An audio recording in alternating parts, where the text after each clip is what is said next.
Hello बच्चों, एक बार फिर स्वागत करती हूँ आपके अपने channel easy maths with Sonam पे। मैं सोनम और आज शुरू करते हैं एक्सरसाइज 11.2 से क्वेश्चन नंबर 1। क्वेश्चन नंबर 1 कह रहा है कि which of the following are in inverse proportion. तो आपको ये बताना है, जो आपको ये दिए हुए हैं पॉइंट्स, इसमें से कौन सा इनवर्स प्रोपोर्शन में है और कौन सा नहीं है। तो हम पहले पढ़ते हैं। मैंने आपको बताया था इनवर्स प्रोपोर्शन और डायरेक्ट प्रोपोर्शन होता क्या है इसकी इंट्रोडक्शन वीडियो में। अगर आप डायरेक्ट प्रोपोर्शन की बात करें तो इसमें अगर एक चीज इंक्रीज हो रही है तो दूसरी चीज भी अगर इंक्रीज हो रही है तो वो क्या होता है, डायरेक्ट होता है। अगर एक चीज डिक्रीज हो रही है तो दूसरी चीज भी डिक्रीज हो रही है तो ये भी क्या होता है, डायरेक्ट होता है। लेकिन अगर इसका उल्टा हो, अगर हमारी एक चीज इंक्रीज हो रही है और एक डिक्रीज हो रही है तो ये इनवर्स होगा। या फिर पहली इंक्रीज हो रही है, डिक्रीज हो रही है और दूसरी इंक्रीज हो रही है, ये भी कैसा है, इनवर्स प्रोपोर्शन में है। तो आपको पता चल गया। तो हम देखते हैं। देखो क्वेश्चन नंबर 1 में जो फर्स्ट पॉइंट है कह रहा है the number of workers on a job and the time of the complete the job.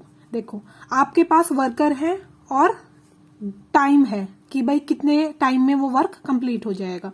ठीक है, आप इमेजिनरी मतलब आप सोचो कि जैसे आपका कोई दीवार बन रही है या फिर कुछ चीजें आप बन रही है, तो अगर उसमें वर्कर ज्यादा होंगे, काम करने वाले ज्यादा होंगे तो वो काम जल्दी खत्म हो जाएगा, यानी कि टाइम कम लगेगा। लेकिन अगर वर्कर कम होंगे तो टाइम ज्यादा लगेगा। तो ये कैसा है, अगर एक बढ़ रहा है तो दूसरा क्या हो रहा है, कम हो रहा है। तो इट मीन्स ये क्या है, इनवर्स प्रोपोर्शन में है।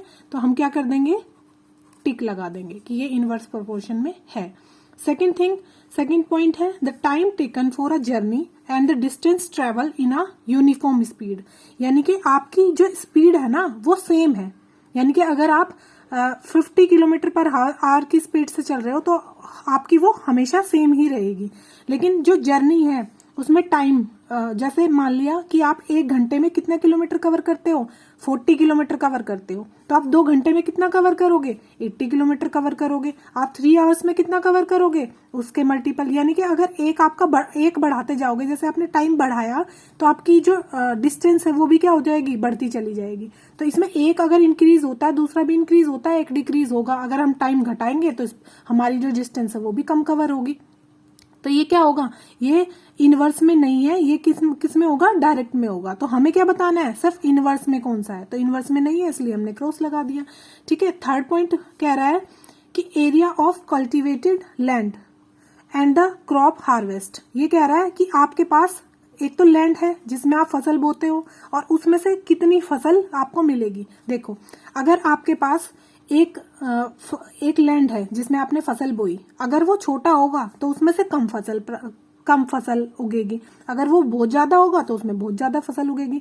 इट मीन्स अगर आप उस लैंड को बढ़ाओगे तो फसल भी आपकी बढ़ेगी, अगर लैंड को कम करोगे, जमीन कम होगी तो फसल भी कम होगी। इट मीन्स ये भी क्या है, ये भी डायरेक्ट में है, इनवर्स में नहीं है।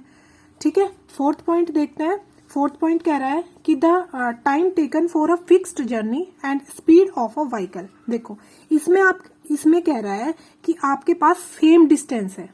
डिस्टेंस तो कैसी है, फिक्स है, फिक्स जर्नी है, फिक्स डिस्टेंस है। आपको जैसे आपको 10 किलोमीटर कवर करना है, ठीक है, और स्पीड आप घटा बढ़ा सकते हो।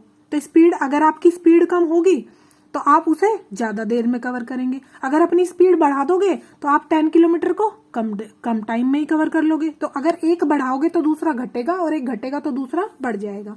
तो इसमें क्या है, ये इनवर्स प्रोपोर्शन में है। समझ आया।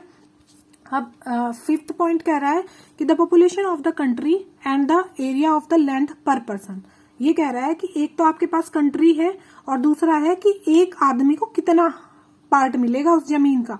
यानी कि कंट्री में कितनी वो है पॉपुलेशन। देखो आप नॉर्मली बात सोचो, अगर आपके घर में आदमी है और आपके घर में 5 आदमी है और 5 ही रूम है, तो आप क्या करोगे, हर एक आदमी को एक एक रूम दे दोगे, मिल जाएगा। लेकिन अगर आदमी 10 हो गए और कमरे तो 5 ही है तो फिर 2 आदमी को एक रूम देना पड़ेगा। यानी कि एक घट रहा है तो दूसरा बढ़ता है। तो इसमें क्या होगा, इनवर्स होगा। ऐसा तो नहीं है कि आपके पास आदमी 5 है और फिर भी रूम 5 को एक एक मिलेगा और अगर आपने 10 आदमी कर दिए तो भी एक एक रूम मिलेगा, ऐसा तो नहीं है।